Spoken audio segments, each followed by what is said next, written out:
We come here this afternoon, to discuss some very important topics, that impact all of us, and I really, on behalf of No New Jim Crow Seattle campaign, I do want to thank you for participating, coming out, and not just, pointing the finger, and speaking to, things that could, where areas where work need to be done, but you all are actually out here on the front lines, and for that I do applaud you. Also, I do want to say this, your presence here in no way, shape, form, or fashion means that you all are in complete agreement with the views of No New Jim Crow Seattle campaign.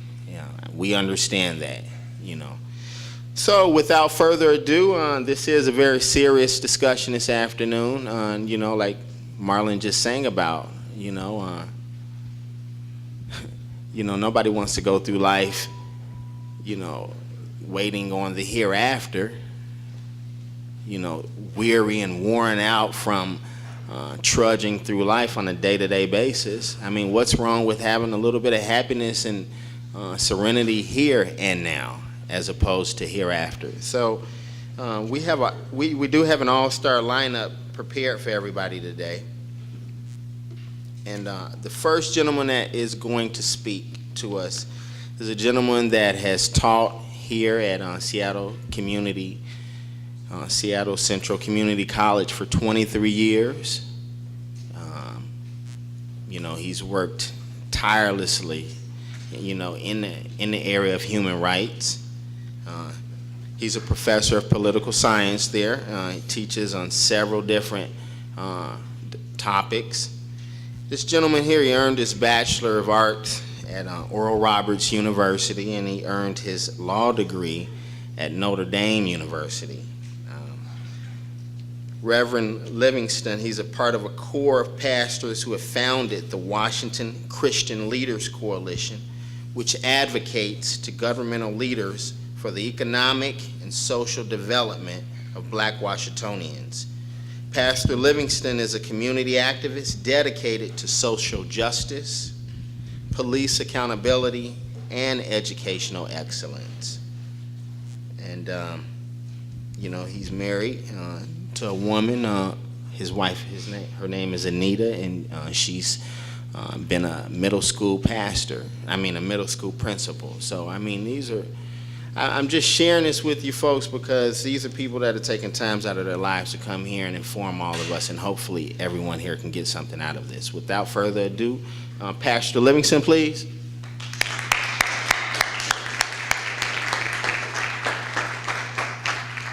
I want to thank you, Brother Guy, for that introduction. I really appreciate that. There's nothing like having them read the bio that you have given them to have read. And I want to also right away recognize my colleague in the ministry, a very excellent shepherd and the angel of this church. We mean that in spiritual language, that's revelation language. Pastor Aaron Williams, who is just always, whenever he appears and whenever we're doing something, he brings so much heft and weight and gravitas to the situation. You know how they say he walks heavy. It's so good to see all of you here today. Thank you for coming out. I want to also recognize, I have a former student on the panel, Denisha. She was in my class, one of my students there. I'm very proud of her. I want to recognize, I hope I get the name right now, Marie Patterson. It's the first time I met her. Where's Marie at? Am I saying it wrong? Is it Mary? Okay, I'm sorry, Mary. Mary Patterson? Okay. And thank you for the invite. And then I see other community leaders involved here. I want to speak to you today on what the new Jim Crow is, how it manifests in Washington, and what to do about it. What the new Jim Crow is, how it manifests in Washington, and what to do about it. And then I realize now I got to say something. I see Allison back there. Hi, Allison, just wave at me. She's leading another campaign. She is an excellent leader, and she did a great job with the campaign regarding the at least decriminalization, if not legalization of marijuana. You did a great job, Allison. And I see Vicki back there with Life Enrichment Books, and if you really want to learn about the African American experience, you owe it to yourself to spend about an hour letting her take you to her bookstore and show you around and show you some of the books that are so important in the African American experience, because it is not your father's Black history anymore. It's a new Black history that we teach that is very, very based in ancient Africa. Okay, I want to speak on what the new Jim Crow is first. The new Jim Crow is basically explained in the book by Ohio State law professor Michelle Alexander, a book that was published roughly about 2009. Let me make sure I got that right, 2010. And in it, she does a decent job capturing it. In her introduction, she says this on the first page and on the second. She says that the more things change, the more they remain the same. Skipping down a little bit, she says, an extraordinary percentage of Black men in the United States are legally barred from voting today, just as they have been throughout most of American history. They are also subject to legalized discrimination in employment, housing, education, public benefits, jury service, just as their parents, grandparents, and great-grandparents once were. She says, and I'm almost done here on page 2, what has changed since the collapse of Jim Crow has less to do with the basic structure of our society than the language we use to justify it. In the era of color blindness, it is no longer socially permissible to use race explicitly as a justification for discrimination, exclusion, and social contempt. So we don't. Rather than rely on race, we use our criminal justice system to label people of color criminals and then engage in all the practices we supposedly left behind. And so reads just a portion of this masterful work and insightful as they say, white paper, maybe we should call it black paper, by this Ohio State law professor and former criminal attorney. And she does a good job explaining that, whereas we have gone from a system of Jim Crow, legal segregation, we have now come into a system of the mass incarceration of people of darker color. Given that white is a color, it's probably not ideal to say people of color. And so I say people of darker color, and it includes more than African Americans. There are many Latinos and other groups that are also overrepresented in the criminal justice system. But when it comes to African Americans, the numbers are austere, and they are very, very bad. There are more African Americans incarcerated or on parole or somehow under the criminal justice system, especially African American men, than there are in college. The prison population since about 1980 has exploded. And it has exploded even in this state. We have more people incarcerated in our country than, as I understand, any other industrialized nation in the world. And in fact, we are like incarcerated at 2 times the rate of the number 2 place, is what I understand. That is a big problem. It is a big problem. It appears to me that what has happened, just to make a little side note for those that are trying to get their arms around all of this, is that African American labor was highly desired in the South very, very early on in the founding of the country, if not before. And the cotton gin made that even more a situation of demand. People made a lot of money off African American labor, again down south. African American labor was not so desired in the North and the West. And African Americans, after the Civil War, had to get out of the South. They had to get out of the South because they were being lynched, and especially after Reconstruction was over. They were being terrorized.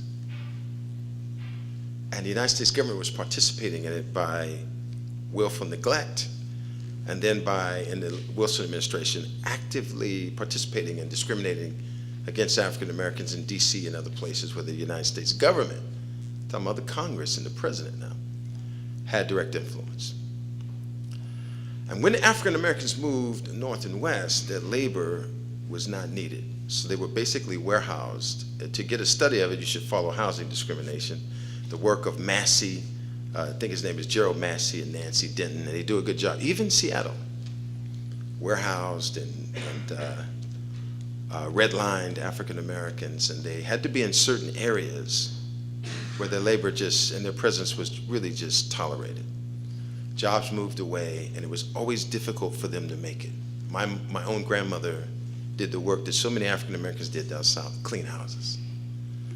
My grandfathers always had a very difficult time keeping a job. And then down south came the cotton picker, around 1900 or so, because so many blacks were leaving. Now, the labor was not even needed down south as much. Still had Jim Crow. And when it ended around the 1960s, African Americans were basically kind of left in a situation where they're the last hired, first fired, and in an extremely difficult situation. And it appears that what the country did is basically work out a situation in which they could be on some kind of governmental assistance, or they got set up for the war on drugs. And to keep the war on drugs big, Nixon said he had to find something. We just found out when Haldeman's diaries were released about 2 years ago. And it's not just me. I first heard this from a white man, former Chief Stamper. Said directly, I was in the room when he said it. He said Nixon came up with a plan because he felt like African Americans were the problem. And what he did is the war on drugs. Now this is not, they don't do, Michelle Alexander doesn't mention this information because it wasn't out at the time she wrote this book. But they came up with the war on drugs, and they made sure marijuana was on it as one of the highest classified drugs. So that whenever LSD and other things didn't work to incarcerate African Americans as a means of social control, and they could also dip into marijuana and use it to make sure that the jails were full when needed, especially if African Americans were going to be a problem on the ground, where they're going to demand jobs and contracts, fair housing, and all of those things. And so we have now come to the age of the mass incarceration of African Americans. And marijuana is still classified as the most dangerous, in that class of the most dangerous drugs. And thank goodness that the state of Washington has done what it has done. All right, I think I'm just down to a few minutes now. How does that problem manifest in the state of Washington? I say in my book, Shoestrings and Bootstraps, a development plan for Black America. I say this.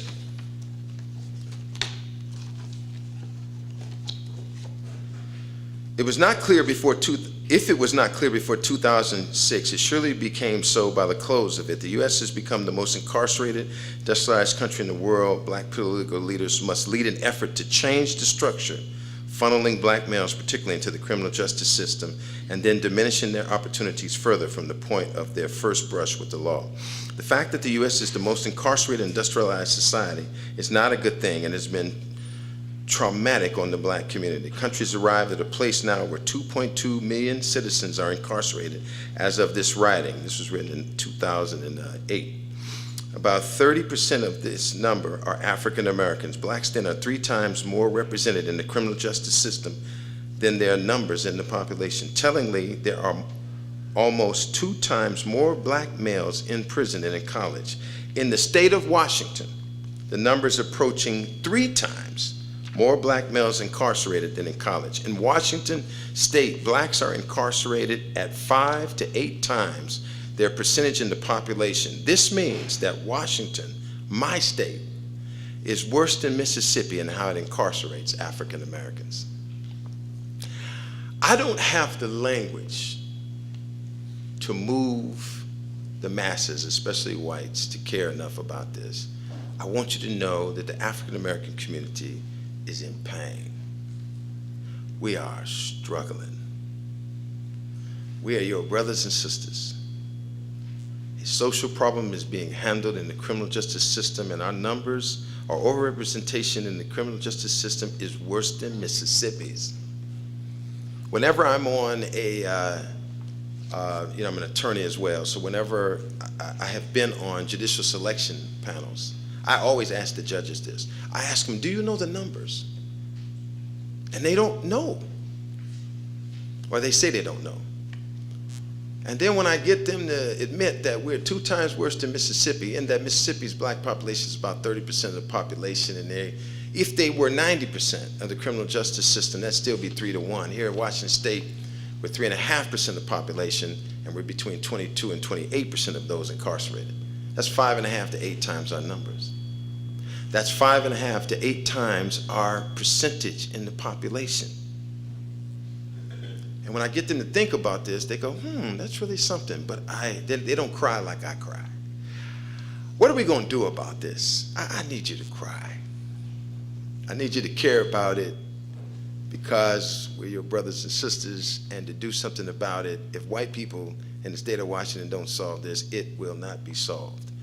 Others have to, and including African Americans, have to bring this to you, but you all have to care. Number 2, it is a great thing to support this effort, this new No New Jim Crow movement.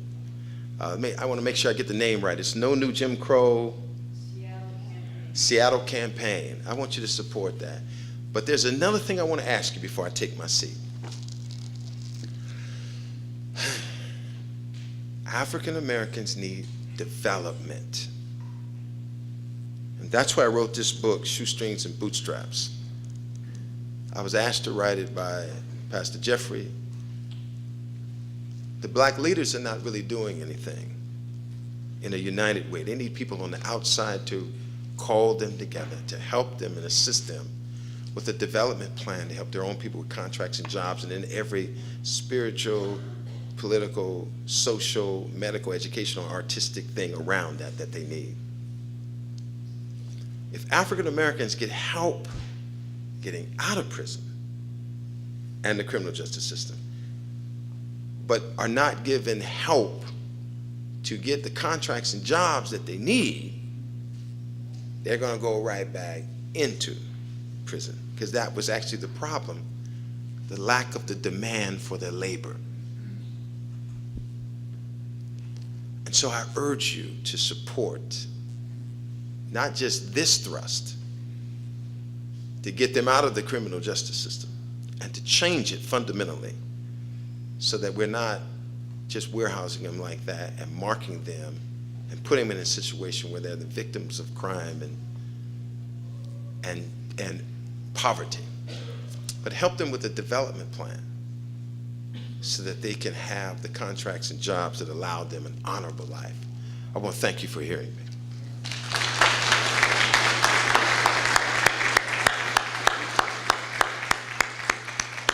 Thank you, Pastor Livingston. Thank you, sir.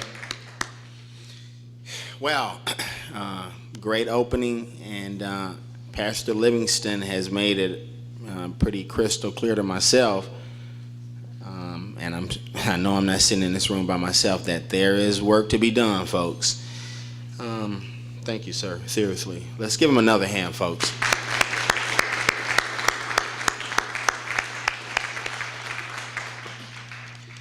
All right, next up is the pastor of this awesome church where we're sitting right now. It's one of the oldest churches in the entire state of Washington. And from what I've heard, I'm originally from Chicago, folks. It's probably the most affluent African-American church in the city of Seattle. Senior pastor Aaron Williams, he's been here. He's the 17th senior pastor here at this church. He hails from Augusta, Georgia. The gentleman he's married. He has a wonderful wife. I've had the privilege of seeing him in the past, actually, and it was really cool. We hadn't seen each other in a long time, and I know that this gentleman is a man of God. I knew that from the first time that I met him. Prior to coming here, he's had pastoral duties in the state of Texas as well as South Carolina. He was ordained in 1992. He earned his master's degree from Dallas Theological Seminary and his bachelor's degree from Payne College in Augusta, Georgia. And his wife, also, I just, as I was doing this research, I saw the parallel between the two pastors.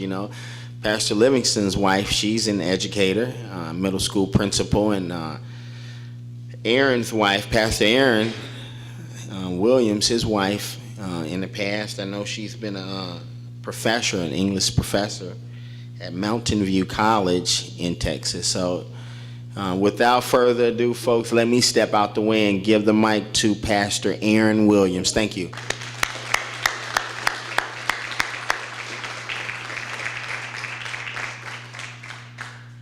Well, first of all, I just want to thank my friend Guy Jones for introducing me, and thank him for his presence and his leadership here today. Give him a hand.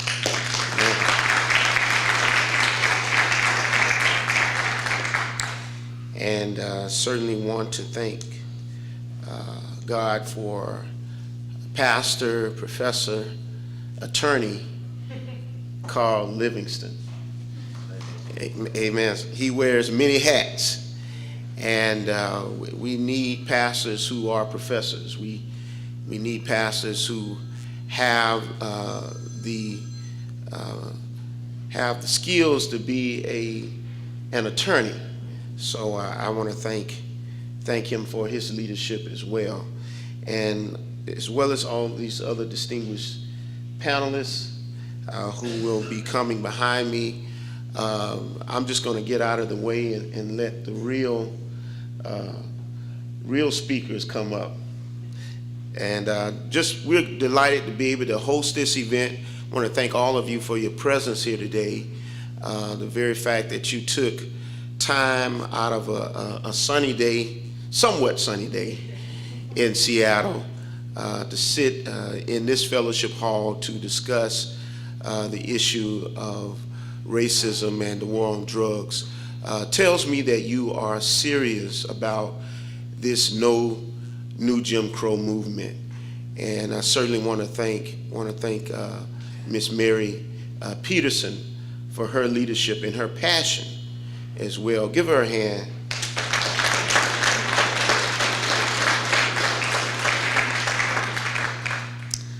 Now, I know that I probably only have about 7 minutes left after sharing those comments, but I just want to speak very briefly to the topic that has been given to me, and that is the effect of the war on drugs on the spiritual life of the community.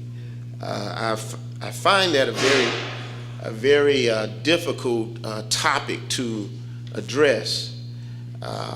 One being that I'm sure that there are people of many faiths here and some of no faiths in terms of religion who are here today. But I do want to speak to it on the issue from the perspective of the African American experience, with this being Black History Month, and really looking at the role that this war on drugs has played in the African American community, as Pastor Livingston has so adequately stated. There's an African proverb that puts it this way, that the ruins of a nation begins in the homes of its people. The ruins of a nation begins in the homes of its people. And with that being said, it speaks volumes to what has happened since this war on drugs was initiated. The phrase was coined and planned by President Nixon, and it became more refined and defined under the Reagan era, and really dismantled the black community. But I want to point out a statement that Dr. King made years ago, and you've probably heard it stated many times. Dr. King said that all men are caught in an inescapable network of mutuality, tied in a single garment of destiny. Whatever is done directly affects all indirectly, and if that is the case, then I can never be what I ought to be until you are what you ought to be. And you can never be what you ought to be until I am what I ought to be. And with that being said, it really implies that we're all in the same boat. And if we're going to get anywhere as a nation, as a community, as people of various colors, we've got to realize that we're all inescapably tied together. And whatever happens in the black community affects those in the Asian community. Whatever happens in the Asian community affects those in the white community. And Seattle is one of the most beautiful places when it comes to the diversity of a city. Seattle has great potential. It has great potential in the sense that what Dr. King envisioned, the beloved community, when he stated that all men, black men, white men, Jews, Gentiles, Protestants, and Catholics shall join hands together and sing in the words of that old Negro spiritual, free at last, free at last. He was envisioning a beloved community that was composed of many people. The fabric of this community is interwoven. And one of the things I want to point out here, as I've been reading, I went back and read Michelle Alexander's book again this year. Started reading it in January, and I'm finishing it up again. I believe it's a book that I need to read every year, but it's one of those books that I think can serve as a tipping point, if you will, for justice, a tipping point against the war on drugs, and it serves as a magnum opus of a book that could fuel this movement that is being led, entitled The No New Jim Crow. Michelle Alexander pointed out in a recent interview that was done by NPR back in January 2012, she stated that in referring to President Reagan's war on drugs, she stated that he declared the drug war primarily for reasons of politics, racial politics. Numerous historians and politicians and political scientists have documented that the war on drugs was part of a grand Republican Party strategy known as the Southern Strategy of using racially coded get tough appeals on issues of crime and welfare to appeal to poor and working class whites, particularly in the South, who were resentful of, anxious about, and threatened by many of the gains of the African Americans in the civil rights movement. And so what this Jim Crow movement is, this new Jim Crow movement seeks to do is to undo what the civil rights movement accomplished. What it seeks to do is to, since black men can't be lynched physically anymore, is to perform a legal lynching for trumped up charges that many Caucasians will not get arrested for. They would just get a pat on the hand and sent back home.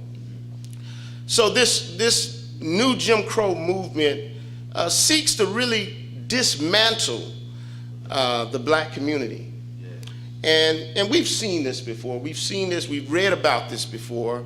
The slave trade, where the talented tenth of Africa, the black men were drained, they were taken from their homeland, and it decimated the African community.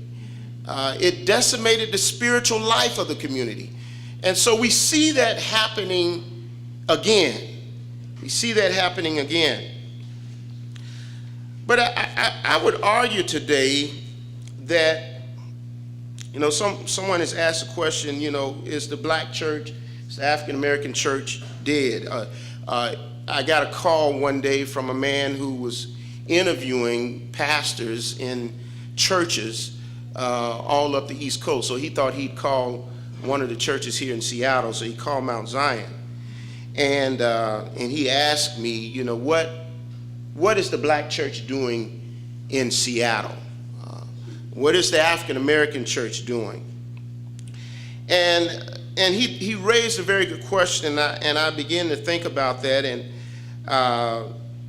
think about the history of the black church. And the African American church still stands as the single most important institution in the African American community. When we look at the major social movements that have taken place in the black community, the channel through which these movements have occurred has been through the African American church. The civil rights movement serves as a prime example. In 1955, under the leadership of Dr. Martin Luther King Jr., who was serving as the pastor of Dexter Avenue Baptist Church, had their first meeting where they formed the Montgomery Bus Boycott Movement and then the Montgomery Improvement Association. And this movement, it catapulted Dr. King into the limelight of America and the African American church, into the mainstream of America, but it served as a major victory of all African Americans and all people for that matter. But I believe, I contend that the black church, the African American church, has always been at the helm of every social and spiritual movement in the community. And I think that it still has a major role to play. I think sometimes in some circles, the black church has been distracted in the sense that it's become more internally focused than externally focused. But I do believe that when we look at the spiritual life of the community, it has to begin from a place of faith. It has to begin from a foundation of faith, and we have seen this throughout the history of the African American experience. And even in my own life, I think I have about 14 cousins who are in their 30s, and all of them have been in and out of prison. There has been a revolving door. So this hits me personally. All of them have been in and out of prison, and I've often asked myself, what can I do to keep them from going back into prison? And I've taken a personal commitment to talking to them and praying with them and helping them mentally and encouraging them in such a way where they won't feel the need, because I think sometimes it creates a crutch in our communities where our black men feel like, well, since I can't find a job anywhere, I can't find any place to stay, all of the doors are closed to me, I might as well go back into prison. I've heard that being stated by young men who are angry, they're frustrated. And when you have an angry black man, it's dangerous. It's dangerous. And anyone who doors are closed to them and they're not allowed to get a job, they're not allowed to have a place to stay, and even if they try to find their spouse or their children and they stay with their spouse, get back with their spouse, even their home living situation is jeopardized because they have someone who's been in prison. So it really is a serious issue. But I believe, as one writer has put it, that there once was a time when the communities that we lived in grew up and served in a place that was a moral incubator that taught us right from wrong and how to respect our elders. A community that was made up of surrogate mothers and fathers who watched over us when we were in the streets playing. And if they saw us getting in trouble and into mischief, they would not hesitate to correct us. When we returned home, many times they would have already called our parents to let them know what we had done. In other words, I think that we need to adopt a village mentality. You know, it takes a village to raise a child.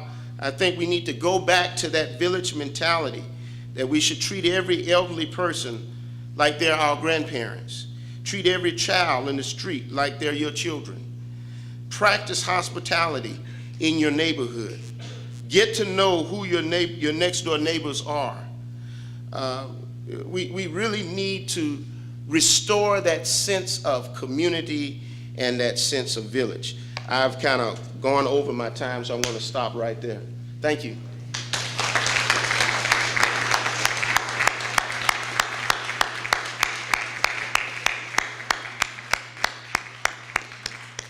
Pastor Williams, thank you so much, sir. Really, thank you. Wow. Together, everyone achieves more. Team. The old cliche, we're only as strong as our weakest link.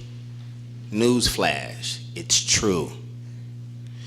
Next up on the list, I'm going to pass the baton to a woman who, when I looked at her credentials, and as I was talking to Mary, as we were kind of planning this, going over it, astounded me, really.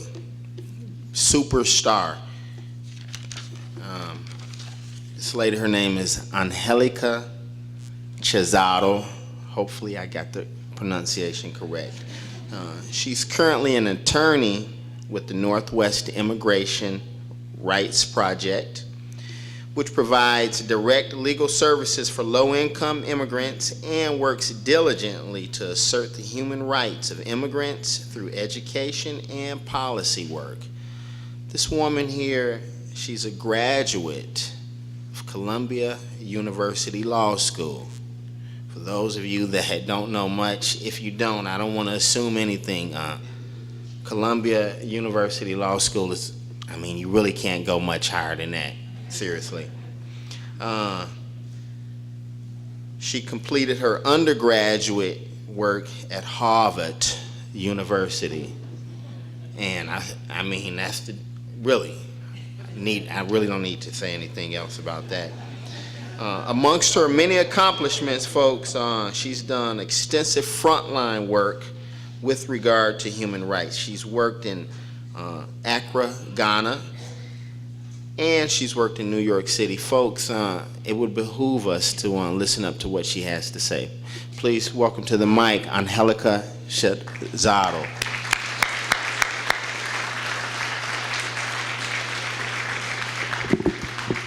Thank you so much. Now I'm thoroughly embarrassed, but I'm also very happy to be here with all of you. Thank you so much, Pastor Williams, for hosting us in your beautiful church. Thank you to all my panelists. I love learning from all of you and meeting all of you. And thank you to all of you for coming out here, to Mary for putting this together, and to the No New Jim Crow Seattle campaign.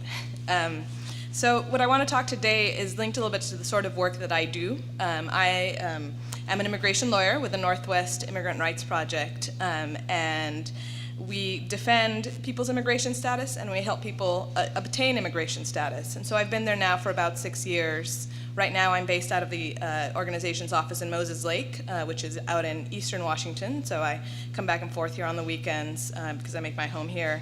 And the people I represent are primarily survivors of violence, survivors of domestic violence, and survivors of sexual violence who qualify for immigration status because of how they've been victimized. However, I also represent their families, and so I represent people who are in deportation proceedings. A lot of my clients are both victims and also people who are caught up in the criminal justice system and arrested and put in jail, and because of that, put in deportation proceedings. And so I'm kind of doing both of that work at the same time, and it's from that experience that I'm speaking to you today.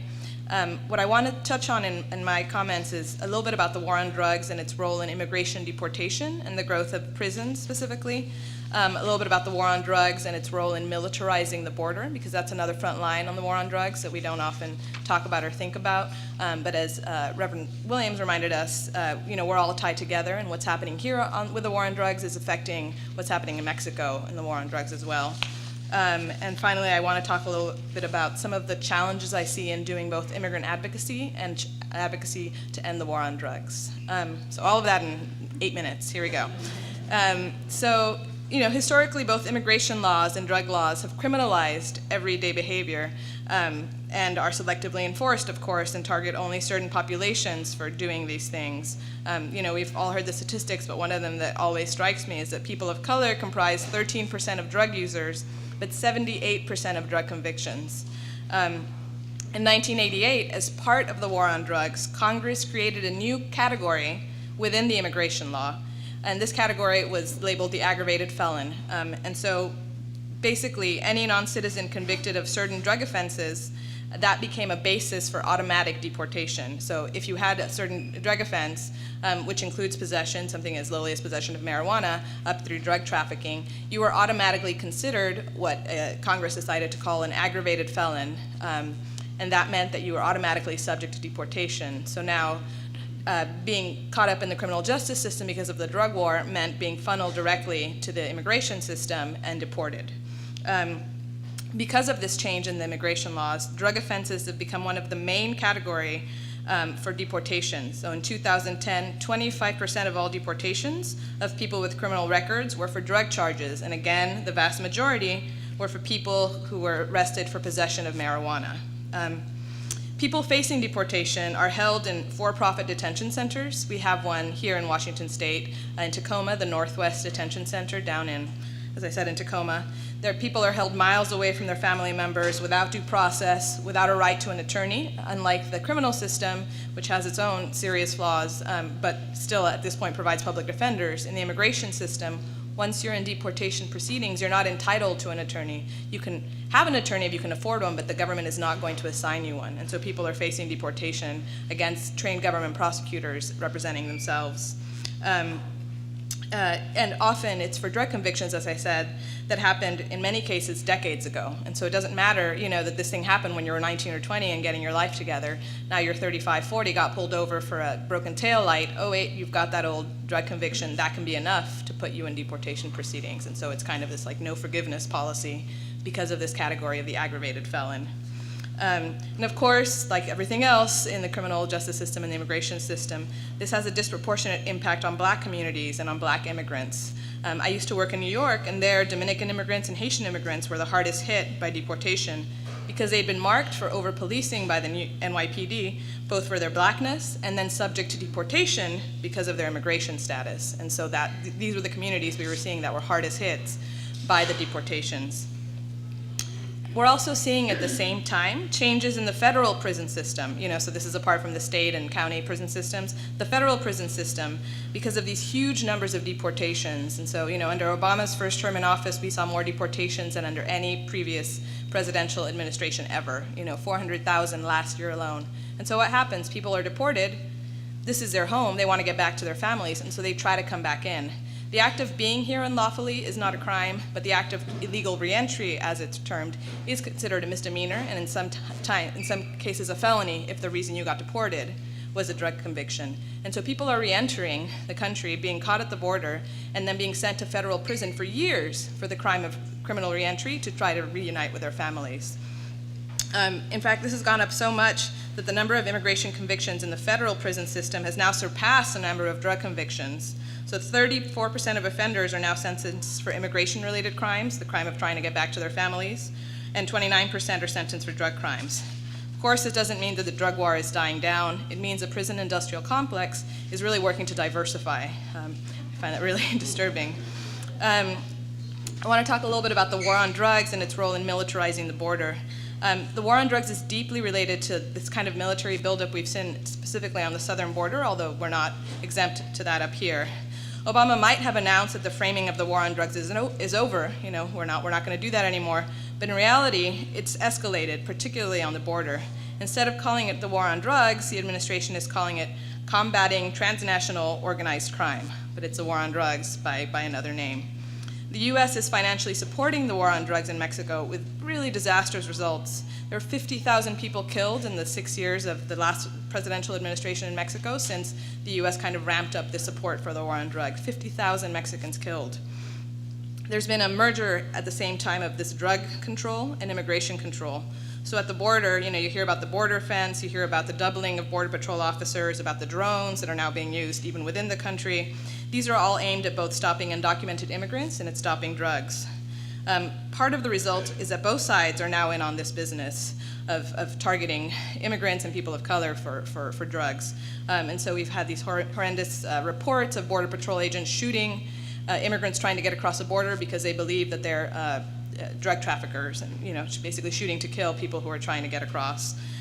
We also see drug traffickers in Mexico getting in on this business of human trafficking and saying, extorting, kidnapping immigrants. Many of my clients, are terrified of being deported mainly because they know that trying to get back in, they might get rearrested, but also because in Mexico, the drug traffickers have now become human traffickers. There have been mass graves found, especially of Central American refugees trying to get to the U.S.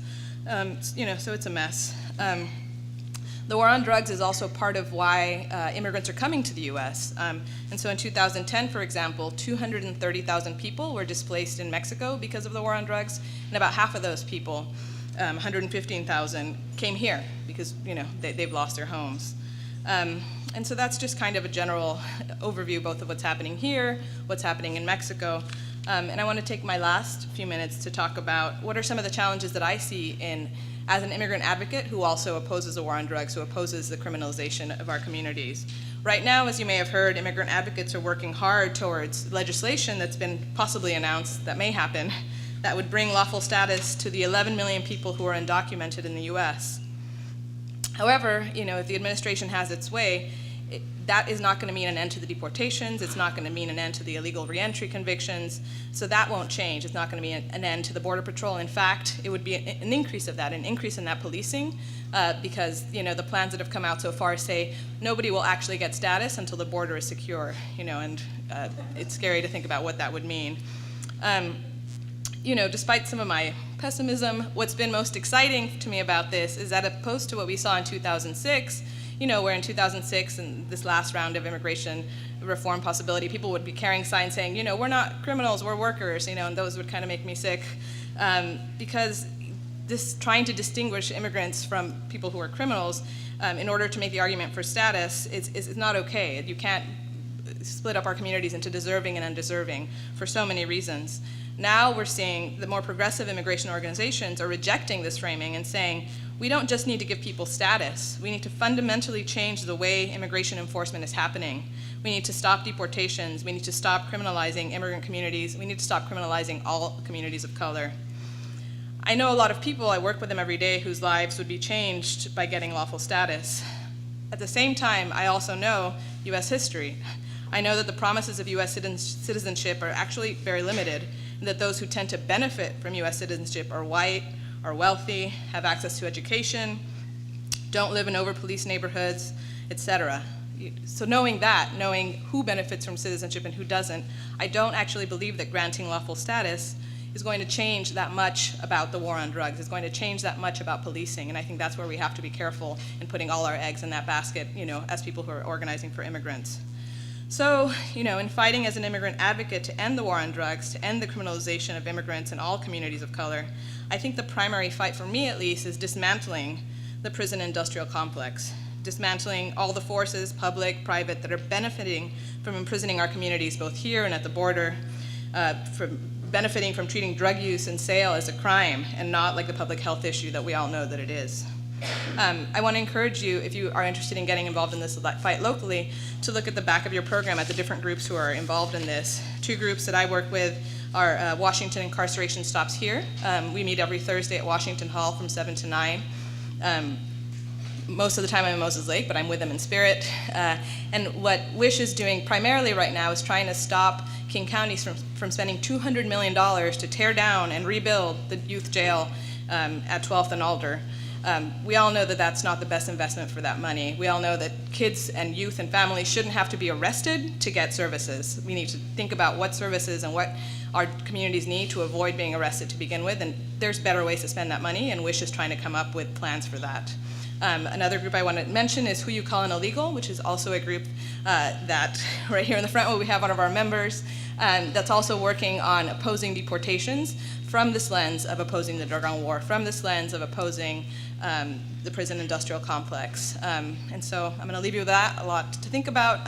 Thank you again for being here, and onwards.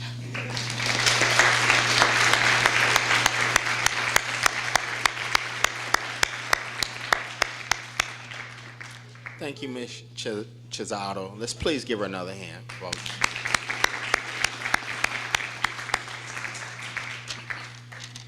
Anything worth having is worth working for, and in a movement like this, folks, we should all give ourselves a hand, each and every one of you all here, seriously, because it's a lot of work to be done. She presented us with a lot of facts, and the fact of the matter is that the numbers support what we're out here doing, what we're talking about, what we're espousing. So, hopefully, I know I could feel her angst, so to speak, because, it's just when you take a look at these issues and really start to delve and do some digging, and realize what's really happening, it's like, oh my gosh. How can you actually present, in a very short period of time, what needs to take place? Well, I'll tell you what needs to take place, and that's change, folks. Next on our all-star panel here is a woman that brings life experience to this room, to this forum this afternoon. She's a young woman that is a college access officer at one of our community high schools here in Seattle, Garfield High School. Once again, she's a college access officer. She's a young woman, a lovely woman that has taken it upon herself to be the guardian to her siblings and, step in, in the absence of, her parents, and lead, guide, direct, and nudge them in the correct direction. She has two of her siblings in high school right now, and she's going to speak to us from her unique vantage point. Without further ado, let's all give a round, warm welcome to Danisha Brown, please.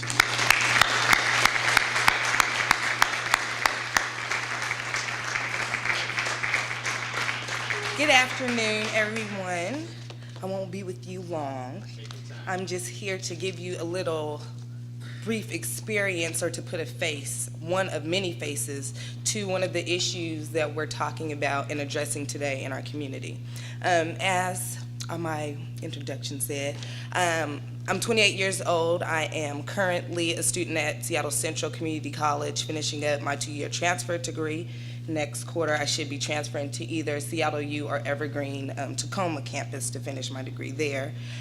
Since I was 18 years old, I've had custody of my 5 younger siblings. I'm the oldest of 6, and that has been a very lovely, stressful, and also great learning experience for me, as in giving me passion, courage, and more reason to do what I need to do to make it happen for my life and for my siblings.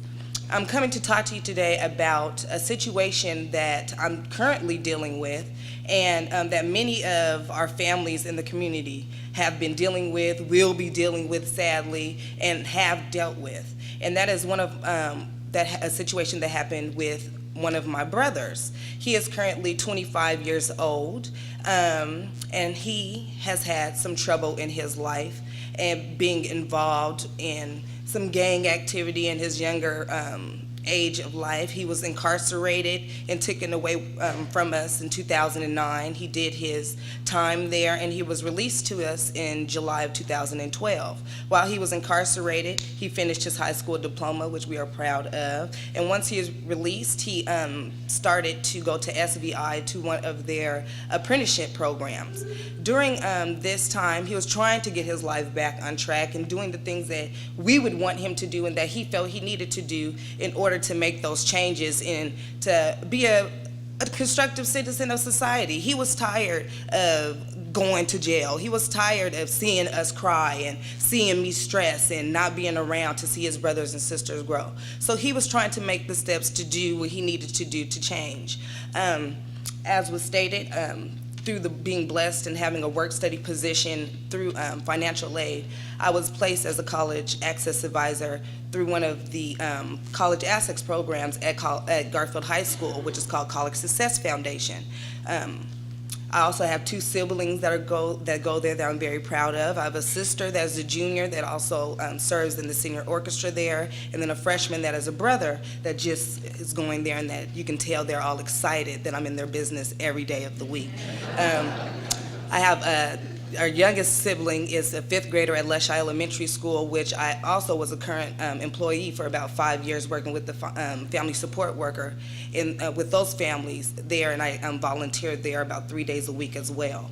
My brother, trying to get back involved in my brother and sister's lives and just getting himself together, he was coming up to the school to visit one day to pick up a key from his youngest sibling. The protocol at Garfield High School is that you have to sign in at the front desk, whatever business that you're doing. You must sign in, you must leave your name, you must come in, someone must see you and know that you are in their building and what business that you have.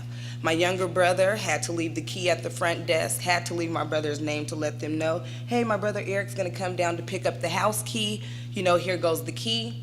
He went back to class, his business as usual. My brother comes up to the school to pick up the key. This is about the 6th time that he had made this visit up there to do this exact same thing. So he comes and signs in. He says, my name's Eric Sanford, come to get the key from my brother. The office was a little busy, so he sat down and waited until they can actually assist him. My brother, as I said, had just been released in July. And so, as you know, when you're released from prison, you're on probation. So he was on probation, and during the time he was on probation, he got caught with driving without a license. And any time that you are on probation, any kind of violation, any contact that you have with police can be considered as a violation of your parole. So because he had received a ticket for driving without a license, it was considered as a violation of his parole. So therefore, he had a warrant for his arrest. Garfield High School, I don't want to say is blessed, but they have the opportunity of having a Seattle police officer inside of their school at all times to do and help with the school climate and security of the school. Officer Bradford, which is the police officer at Garfield High School, is known in the community. He does a lot of outreach work within the schools. He does work at SVI and just a lot of connections within the central area community. So him knowing my brother, ran his name, found out that he had an arrest warrant. He was arrested at Garfield High School and took it away. Somehow the news got wind of it, and Q13 wanted to do a story. When they produced a story, some of you might have read it, they alleged and made my brother out to be this gang recruiter who was up there for prostitution and for gang recruitment. And it was just totally false from what happened, from why he was there, to what they reported. Me being active in my, I call them my children because they are my children, in my children, brothers and sisters' lives, I'm up on it, and I'm aware of what is going on and what is happening, and I try to be abreast and stay on top of everything that I need to. So that evening when the news reports came out, which was about the 16th and 17th of January, it was ridiculous. When he was reported to be some monstrous man that is preying on our students and prowling the school halls of Garfield High School. The arresting officer was praised for doing his job and doing investigations because he received a tip. He didn't receive a tip. My brother put his name down in the front office and told you guys he was coming. It was like everything that they said was 99.9% false. The pictures and the facts that they used were things that they tried to do, and what I want to say is they tried to crucify him in the news back in 2009. And if you remember in 2008, 2009, in our communities, there were a lot of youth killings, a lot of youth violence, a lot of gang-related violence. It was just crazy out on the streets. Our kids were just dying left and right. And the police wanted to make an example. They needed to do something. They needed to make it seem like that we were out there making it happen. And so when my brother got picked up on a VOSCA charge, mind you, my brother has never had a violent charge in his life. He has never been charged or accused of anything that had to do with prostitution or anything that has to do with any of the things that they were trying to allege that he was doing. So they used pictures from back in 2009, which were pictures that he posted on Facebook or MySpace back then because he wanted to be a rapper.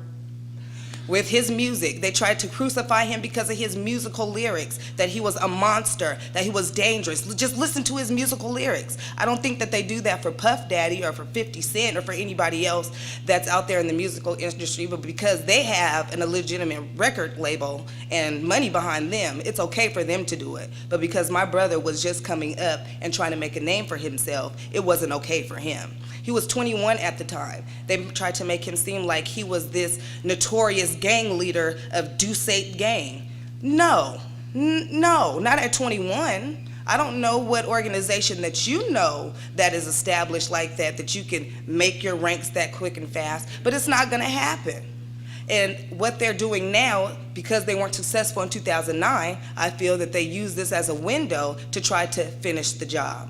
I'm currently fighting this case. I'm currently doing what I can about Q13, about the PI, about all of the news interviews that have been taking place, because Q13 went to Garfield High School and interviewed Lenora Lee, which is the vice principal there, and when she went there, she represented herself as interviewing about the access officer and how it was a good or negative entity inside of the school district.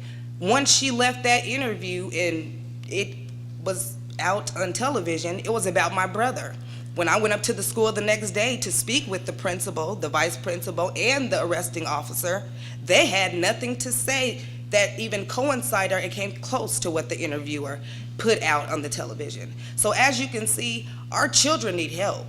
Everyone is not as blessed or as lucky to have people in their corner that are gonna fight for them, that know what to say, know who to call, have those access and have those resources to, or have the access to those resources to actually gain that help. So we need to come together as a community to not only do it when it affects you personally, but because, like it's been stated here today, what affects one affects us all. Just because you might be comfortable today has nothing to do with what's gonna happen tomorrow, or a minute from now, or an hour from now. And if we get together and come together as a community and realize that this is a us problem and not a you problem, or not a them problem, or not a they problem, then we will start to make change. I love this saying that it takes a village to raise a child, but right now we need someone to take care of our village.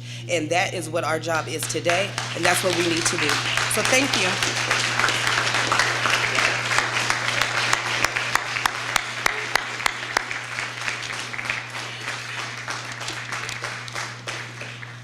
All right, folks. Thank you so much, Denisha. Seriously, wow.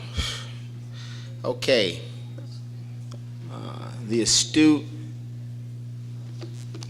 Professor Livingston presented to us, what's really happening, what's going on, that there are problems that need to be addressed. Shepherd here in the house, Pastor Aaron Williams, well, you all heard him. Seriously. Attorney Angelica Shazado presented data supporting our position, No New Jim Crow Seattle campaign. She also spoke about the atrocities that are taking place as I speak, as we gather here this afternoon. And Ms. Brown,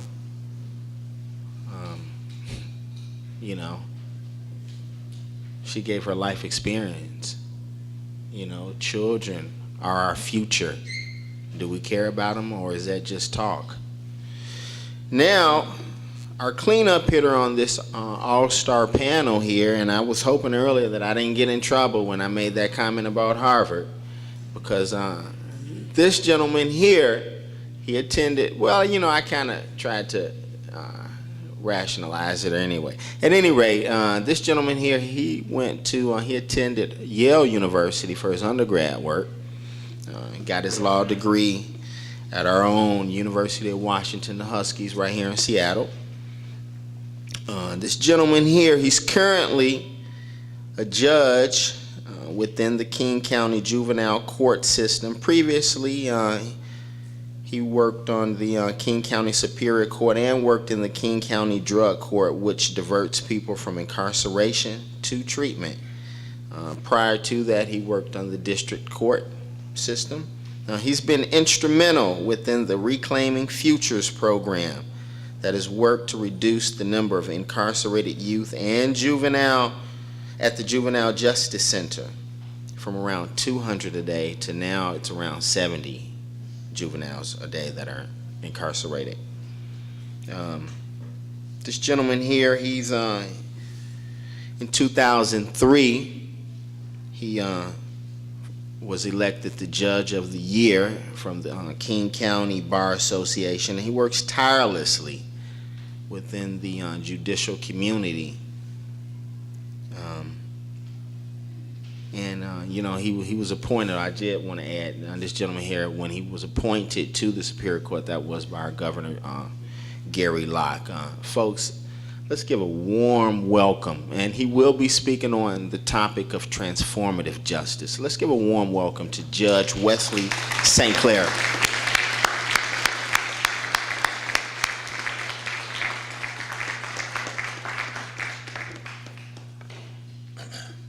Thank you very much for giving me this opportunity to be here today, and I've related very much with many of the speakers' positions that are presented here. In fact, I relate so well that when I think of my cousins who are currently, I'm originally from the Midwest, Omaha, all my male cousins are either dead or currently in prison. Typically for drug offenses. And so it becomes very personal after a while. It remained personal for me as I watched my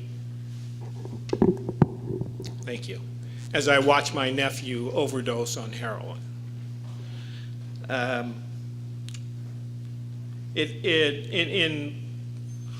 In my evolution as a judge, I started off as a prosecutor with the King County Prosecutor's Office. And when I went there, I says, oh, this is, I'm one of the guys wearing the white hat.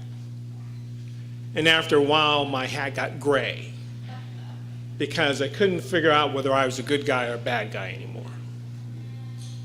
And then I finally left the prosecutor's office and practiced in private practice for a while, but that really was not very satisfying either.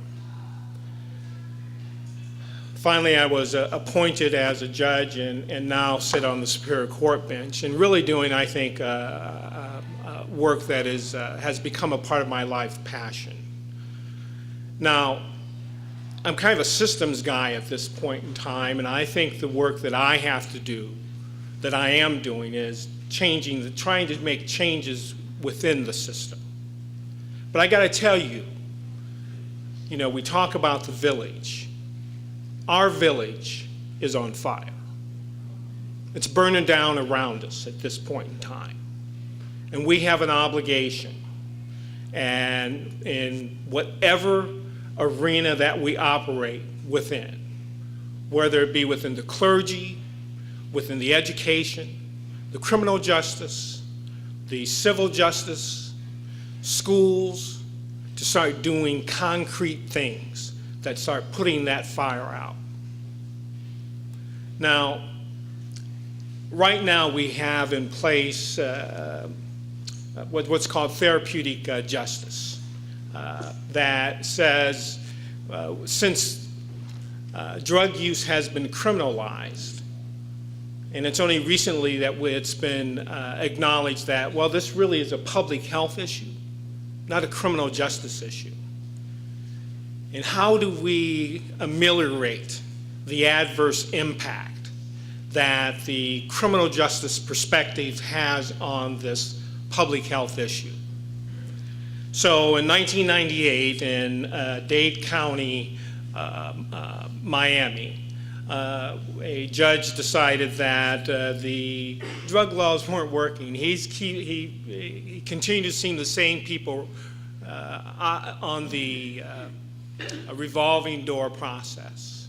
You warehouse them for a while, you let them out, you let the folks out, and then they're back again. And so he developed a drug court program which put trained professionals, including judicial officers who are knowledgeable in the issues of chemical dependency, and devised a process to give folks the tools to deal with this public health issue, this addiction, this disease. And what started off in 1998 now has approximately 2,700 drug courts throughout the United States. They not only drug courts, but DUI courts, family treatment courts dealing with issues of dependencies in families, mental health courts, again, specialized dockets. But the reality is that still is not addressing the issue. When you look at the disproportionate minority contact that occurs within our criminal justice system, as has been articulated and seen on a daily basis of who's in prison, it's still broken. King County has been pretty good about trying to analyze what's going on, how do we fix it? And we have tried to break out the various elements of under whose province does the particular disproportionality occur. And I appreciate Reverend Livingston's comments about when you ask judges about, well, how many people are in jail?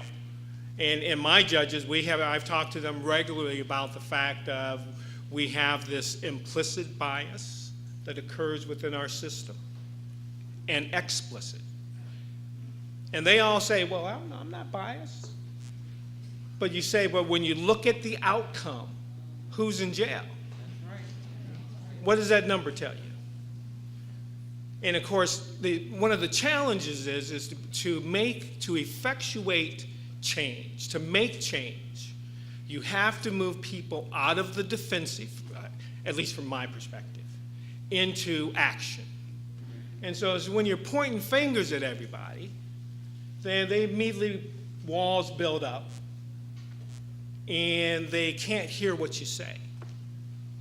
So I mean, and maybe it's my own personality type. I'm one that I try not to point fingers necessarily. I try to say, where can we meet areas of commonality? There's a concept that I think we all know about. It's called the school-to-prison pipeline that is occurring, that I get to see on a regular basis as a juvenile judge. And it's terribly distressing to know that we are perpetuating this generational process of incarceration, of lifelong inability to access anything: housing, education, jobs, benefits. So part of the process that I see as a Reclaiming Futures judge, and Reclaiming Futures is a model that says we're going to provide more treatment, better treatment, and beyond treatment to our youth. What I'm wrapping my mind around is, how do I get the schools at the table? Because that's where a lot of this is occurring. When you have this exclusionary practices as a basis to kick somebody out of school, and then you put up obstacles for them to re-engage in school, within a very short period of time, the student's frustration level becomes so high that they say, well, why should I go back to school? They don't want me there. I'm behind. I have no opportunity to be successful in the model. And then, of course, we see that with too much time on their hands, then youth find themselves, that youthful brain, to get into trouble, find themselves interacting in actions that bring them within the purview of the justice system. One, because they're not going to school and we have the truancy laws. And two, because they're now coming into the purview of the as I say, the criminal justice system as well. So I think the comment is that has been expressed here is that we got to come together. We have to use a wide variety of our professional talents, of our work practices, to start addressing these issues. The pressure has to come from not only within, I'm a within guy, but from without, where the community is demanding that there be changes made in these things that I think we would see eventually positive outcomes for our youth.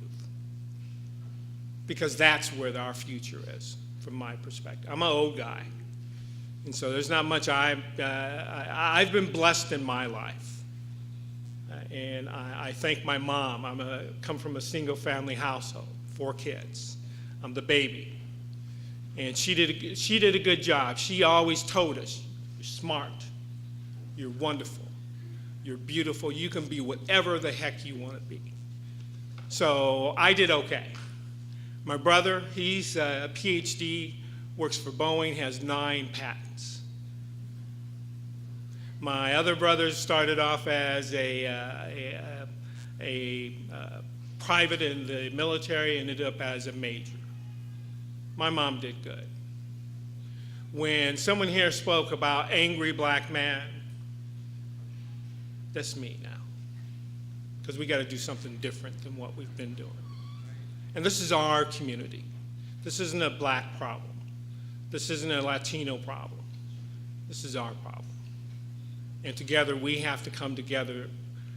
Together we have to devise a strategy that gives us the ability to positively impact the health and vitality of our community. Thank you.